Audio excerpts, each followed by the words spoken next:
Hello dear viewers and welcome to our special coverage of the Ulaanbaatar Dialogue 2023 program.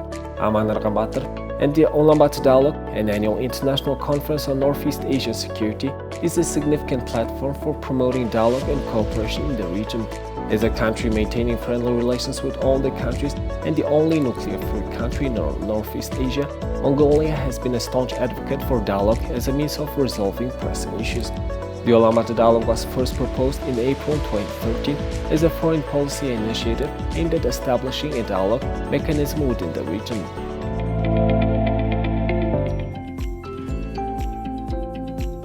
Ulaanbaatar Dialogue International Conference on Northeast Asian Security has been held regularly since 2014 in an effort to contribute to the establishment of a dialogue mechanism within the region.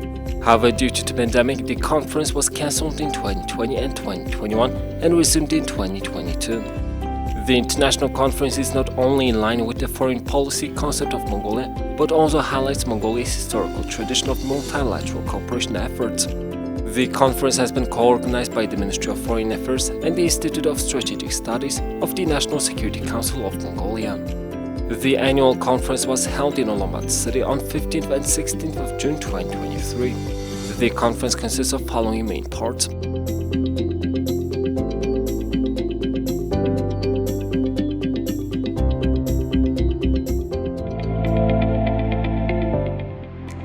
Ms. Sonia Bachmann is the Director General of the Department of Multilateral Cooperation of the Ministry of Foreign Affairs of Mongolia.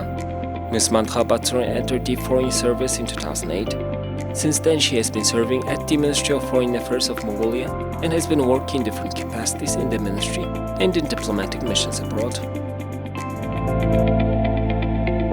The 8th Ulaanbaatar Dialogue on Northeast Asian Security is being held on 15th and 16th of June in Ulaanbaatar, co-organized by the Ministry of Foreign Affairs of Mongolia and Institute of Strategic Studies. Mongolia initiated the Ulaanbaatar Dialogue back in 2013, and since 2014 the Ulaanbaatar Dialogue on Northeast Asian Security has been held. The international conference on Northeast Asian security has been held and engaged with both government and officials and academics within the endeavor for building confidence and promoting regional cooperation in Northeast Asia. And Mongolia values the deep ties with government officials, academics, youth representatives and civil societies of the region and beyond to discuss a broad range of issues in Northeast Asia. And this year, the Ulaanbaatar Dialogue focused on 5 themes.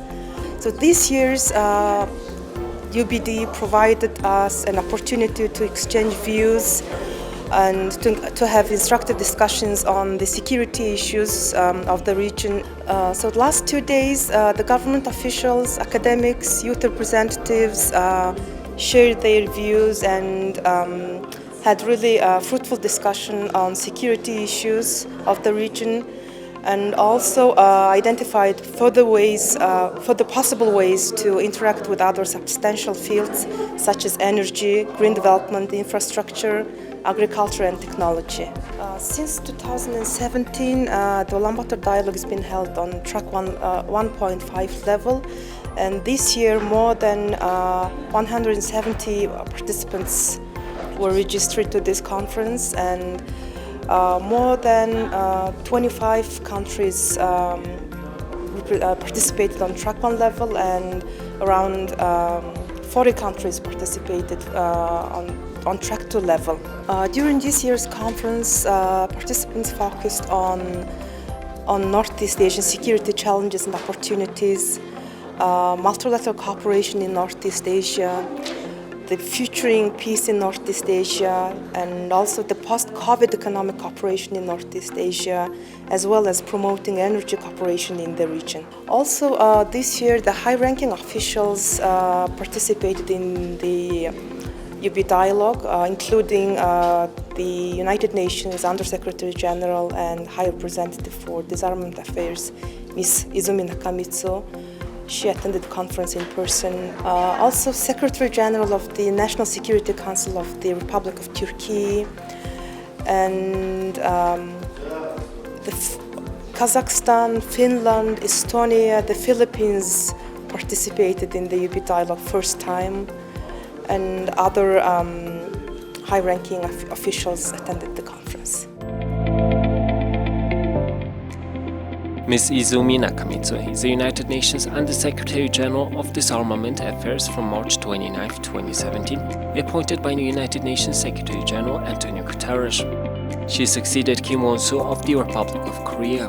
Prior to this, she served as the Assistant Secretary General, Assistant Administrator, the Crisis Response Unit Leader of the United Nations Development Program.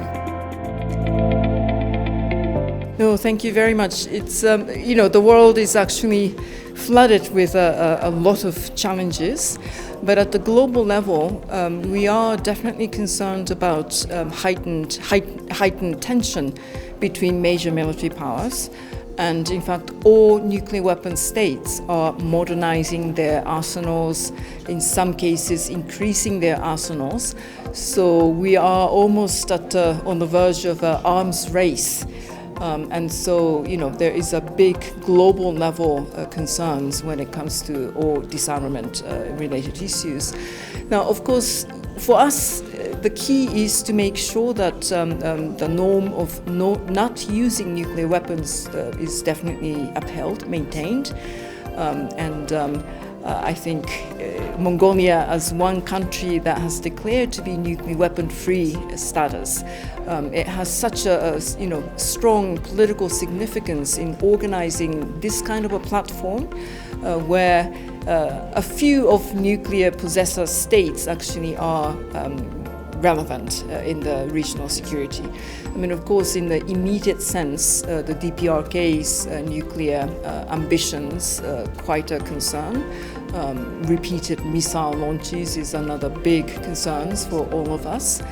But beyond that, I think all countries in the region and also other states that have a stake in the region should use this kind of a platform to re-engage in dialogue. There is no solution other than dialogue and diplomacy when it comes to security.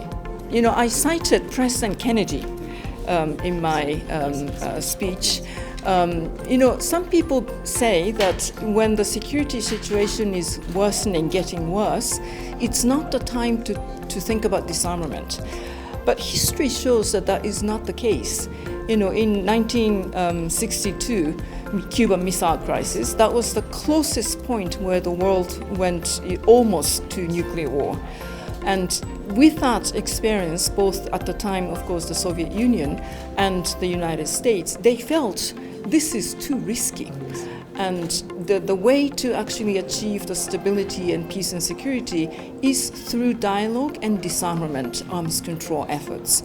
So the history shows that when things are so dangerous, fragile and volatile, that's exactly the time when we need to re-engage in discussions and negotiations and find a way through disarmament and arms control to stabilize the situation and then seek greater security and more safer arrangements.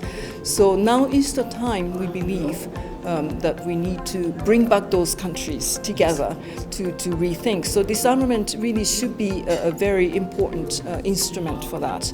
So I thought that this UB dialogue is a very, very important, very useful platform to send that message and appeal to those countries in the region, first and foremost, and others to remember and think about the utility, the usefulness of disarmament measures. I still have to, concretize what I would say. I don't have a sort of a written speech as such. It's a university lecture, so I'm really looking forward to exchanging dialogues with the younger people, students. But I will talk about, the sort of a big global challenges that we are facing. And how, again, disarmament really needs to be looked at as a useful instrument for peace, and talk to the young people and see what they could contribute. I think, younger people are the key to our future. the world is in such a difficult situation at the moment. We have to make sure that my generation, our generation, will leave this world a little bit a better place so that they can make the world a better place further. So I'm very much looking forward to my conversations with the younger people tomorrow.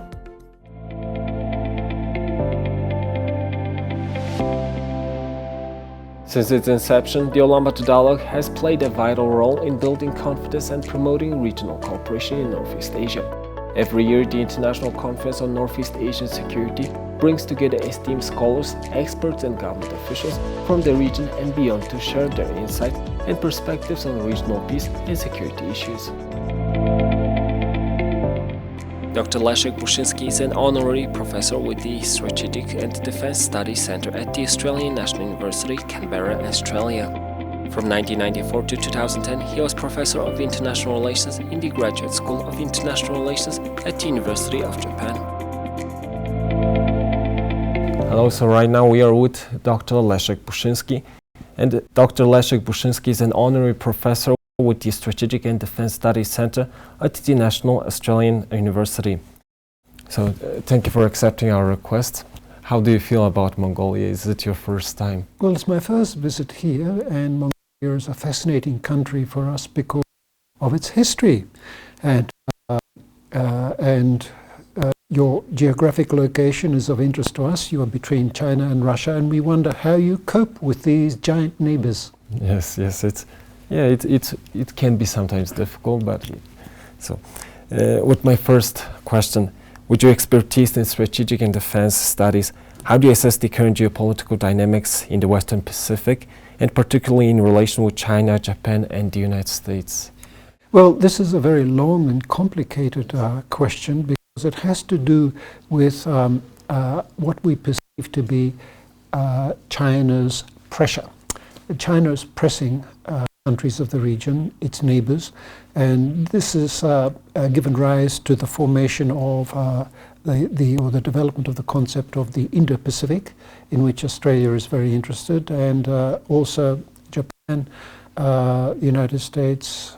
ASEAN has its own Indo-Pacific outlook, and also India. So China has pressed against its neighbors in various ways and has brought them together. So it has become a much more difficult situation in the Western Pacific, and we look specifically at what is happening in China and why China is doing this. The question we ask is, and this is a very important question, is why China presses its neighbors at the same time. Japan, South China Sea, ASEAN countries, Vietnam, the Philippines, United States, and also against India. Why China does this at the same time? It's a question that requires answers. Yes, thank you. So my next question is, what are some potential areas of cooperation and competition among these major powers, and how can the Ulaanbaatar Dialogue contribute to managing these issues? Well, I think the UB Dialogue builds upon dialogue initiatives of other countries. We have a similar initiative in, for example, in the Shangri-La conference. We have the Malaysian Foreign Ministry with its annual roundtable meetings, and we have in Vietnam, they have similar conferences on the South China Sea. They become very important, I think, in totality in making people aware of the need for multilateralism and multilateral solutions to these outstanding problems. So I think the UB Dialogue will be part of that regional process, and I think it'll become very important to get everyone engaged. It may not have immediate results, for example, over the Korean Peninsula, because it's such a complicated issue, but building up the dialogue and setting up solutions or resolutions which in future years will become very important. I think this is the essence of the process, and it should be continued. So the UB Dialogue fits in with the dialogue that is being conducted elsewhere, and soon you'll have, I think, a very strong voice coming out of not just the Indo-Pacific but also Mongolia as well. Okay, thank you. So how can the regional dialogues like the Ulaanbaatar Dialogue address the challenges and risk arising from geopolitical competition in the Western region? Well, in the Western region, one of the issues that interests me is where Mongolia is located. And I asked one of your diplomats some time back, is Mongolia part of Northeast Asia or is it part of Central Asia? If it's part of Central Asia, then it doesn't really fit in. If it's part of Northeast Asia, then it has a place. Now, my diplomat colleague said that Mongolia is still debating this issue, where it is located.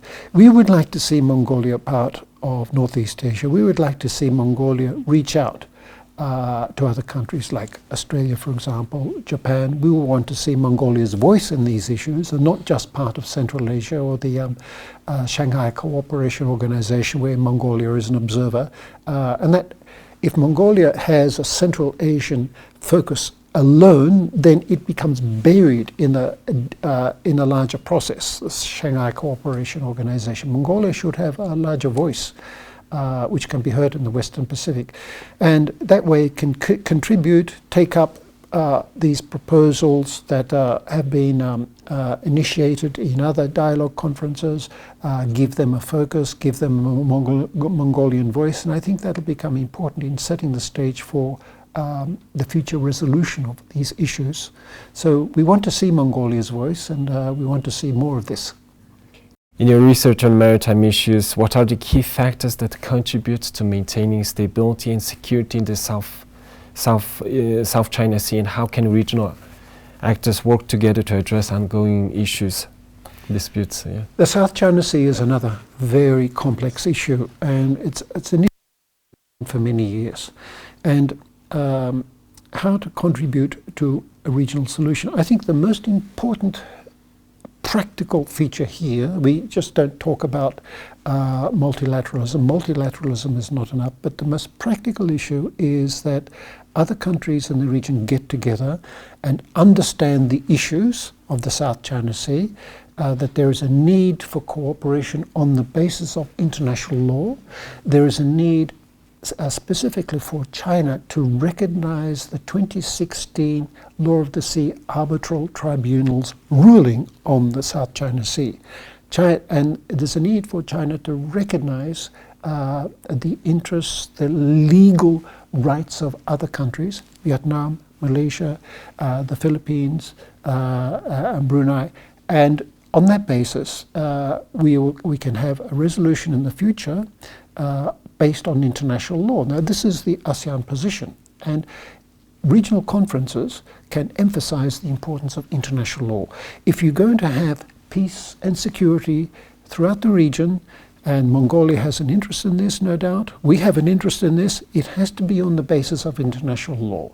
International law cannot be violated, international law cannot be ignored, and the law of the sea must be respected. And so the more countries that get together and emphasize the importance of international law, emphasize the importance of UNCLOS and the importance of seeking a legal resolution of the issue, the more China is likely to listen. That's why it's important to have these dialogues, to emphasize that point, to have a strong voice, which China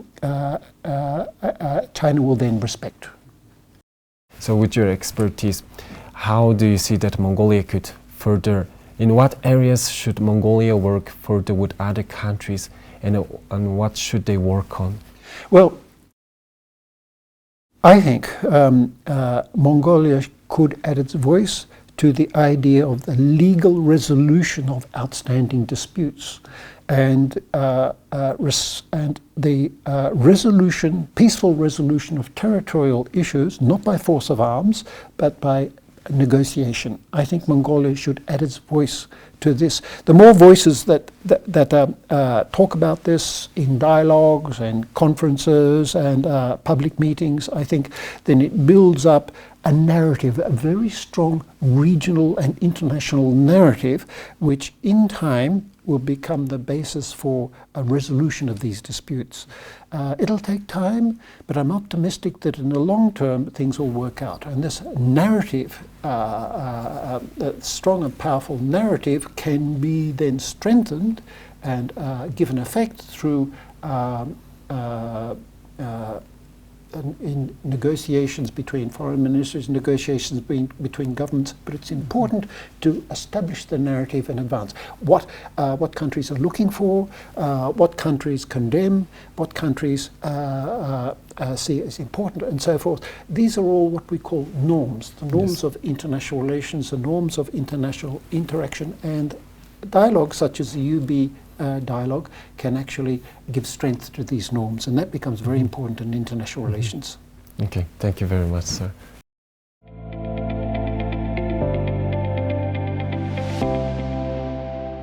This dialogue platform not only provides an opportunity for voicing opinions and concerns, but it also serves as a bridge to foster mutual understanding and trust among participating countries. By strengthening these foundational elements, the Ulaanbaatar Dialogue paves the way for future cooperation in the region. Dr. Sonia Bachmann works in the United Nations Department of Political and Peacebuilding Affairs, Asia and the Pacific Division, leading the team on Northeast Asia and the Pacific with a focus on peace and security issues on the Korean Peninsula, engagement with Pacific countries and the Pacific Islands Forum. Ms. Bachmann has previously worked as deputy in the regional field office in the Kandahar in the United Nations mission in Afghanistan, a senior advisor to the United Nations envoy in the Cyprus negotiations, the Nepal peace process, and as a senior peace and development advisor in the United Nations multi-country office in Fiji. So this is actually the fourth time I attend the UBD, and I'm from the Department of Political Affairs, team leader Northeast Asia and the Pacific, and we very much welcome Mongolia's connecting role and platform to host this dialogue, which is very important in today's environment, which is sometimes contested, and Mongolia has this natural connecting and bridge building role, which we really appreciate in the United Nations. And I also would like to express gratitude to the Mongolian government and the Foreign Ministry for giving us the opportunity to host a panel with young peace builders from the region who actually are working very hard in building confidence of young people across the region, fostering dialogue, people-to-people connections, and also they're very focused on climate and of course the big issue of our current days, which is the climate change and the impact on people and countries. Now let's take a closer look at the program for this year's Ulaanbaatar Dialogue with the theme promoting peace, stability and cooperation in Northeast Asia. The conference aims to address key challenges and explore potential solutions through constructive dialogue. Session 1: Northeast Asian Security Challenges and Opportunities. Despite the ramifications of the COVID-19 pandemic, security tensions remain high in Northeast Asia due to the ongoing geopolitical and geoeconomic rivalries among great powers and uncertainty in the Korean Peninsula. This session provided a platform for regional experts, policymakers, and academics to discuss security challenges and opportunities in the sub-region. Session 2: Multilateral Cooperation in Northeast Asia. Although the Northeast Asian region lacks an overarching security mechanism, there are numerous efforts have been made to build confidence and trust. State actors as well as even non-state actors have put forward and tried to promote various types of confidence-building measures. This session welcomed experts from the sub-region and beyond to share their perspectives on effective CBMs, examine past and current examples, and explore practical steps for developing and implementing sustainable CBMs in the region.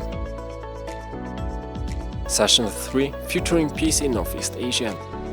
This session was jointly organized by the Institute for Strategic Studies of Mongolia and the United Nations Department of Political and Peacebuilding Affairs, and provided a platform for youth representatives to share their views and recommendations on regional peace and security with policymakers. Youth representatives will discuss ways to strengthen ties between youth in the region, create common narratives, promote CBMs, and bridge gaps between generations. Session 4: The Post-Covid Economics Cooperation in Northeast Asia. The COVID-19 pandemic has a strong impact on trade, investment, and financial markets while impacting all communities and individuals. International financial institutions and countries have implemented substantial policy measures and stimulus programs to reduce the impacts of the pandemic. This session provided a platform for economists, policymakers, and business representatives from the Northeast Asian countries and international financial institutions to engage in constructive discussions about the post-COVID-19 economic collaboration. Session 5 – Promoting Energy Cooperation in Northeast Asia. This session was jointly organized by the Institute for Strategic Studies of Mongolia and the United Nations Economic and Social Commission for Asia and the Pacific to welcome regional experts and academics on energy cooperation. Participants shared their views on energy policies, sustainable development, best practices, and future trends in the Northeast Asian countries, as well as challenges in the region might face in the coming years. The session also encouraged participants to focus on how to promote regional energy integration through bilateral and multilateral cooperation.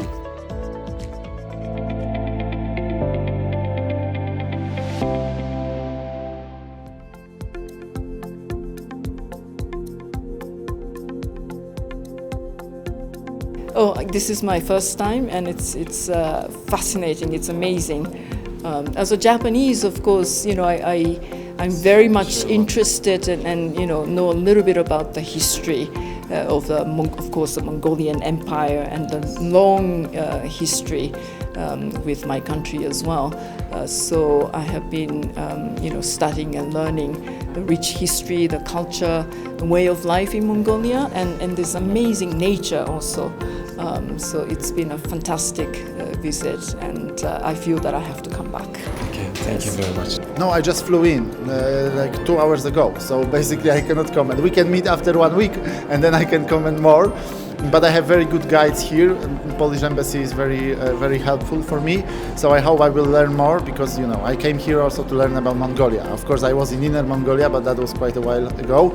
I hope that I will see this dynamic, unique country, very special in the world, which has also very good relations with my own country, Poland.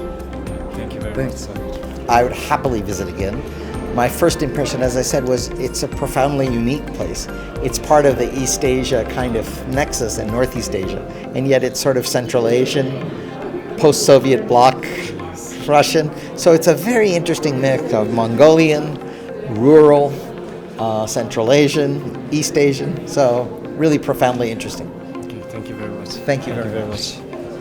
Well, Mongolia is the only nuclear-free country in Northeast Asia. In that sense, I really appreciate your work after the Cold War ended.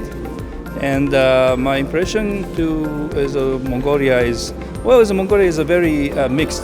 Ulaanbaatar is a very big city. And also there are some small cities like Hovd and Urugi or something. And there are another culture and also very vast, wide, beautiful nature.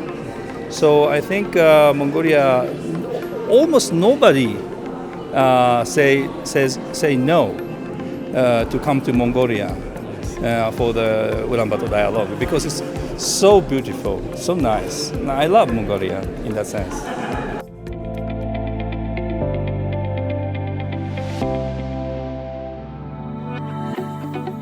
This year marks the 10th anniversary of the Ulaanbaatar Dialogue initiative. Mongolia has been endeavoring to contribute to global and regional peace and security in persistent pursuit of its peaceful, open and multipolar foreign policy. With this primary purpose, Mongolia initiated the Ulaanbaatar Dialogue on Northeast Asian Security in 2013 and has hosted a series of conferences and meetings since 2014. We believe that the initiative's format allows government officials and experts to meaningfully engage in substantive discussions on security issues in the region. As an inclusive process which brings together the voices of government officials, academics, and civil societies to solve a wide range of issues, including security, energy, agriculture, infrastructure, development, green growth, and humanitarian cooperation, the Ulaanbaatar Dialogue is well positioned to make a substantial contribution to neutralizing and avoiding tensions on the Korean Peninsula and encouraging confidence building in the Northeast Asian region. Nuclear disarmament, non-proliferation, complete elimination of nuclear weapons, and establishment of nuclear weapon-free zones are the best and effective means of creating a world free of nuclear weapons. Therefore, Mongolia declared its nuclear weapon-free status in 1992. Indeed, the international recognition of Mongolia's nuclear weapon-free status is a tangible contribution and effort to strengthening regional peace, security and stability. Furthermore, in the last 30 years of its nuclear weapon-free status, Mongolia has reiterated its principled position on the denuclearization of the Korean Peninsula, that the concerned parties should display restraint, resolve accumulated disputes, and de-escalate the evolving tensions solely through talks and negotiations.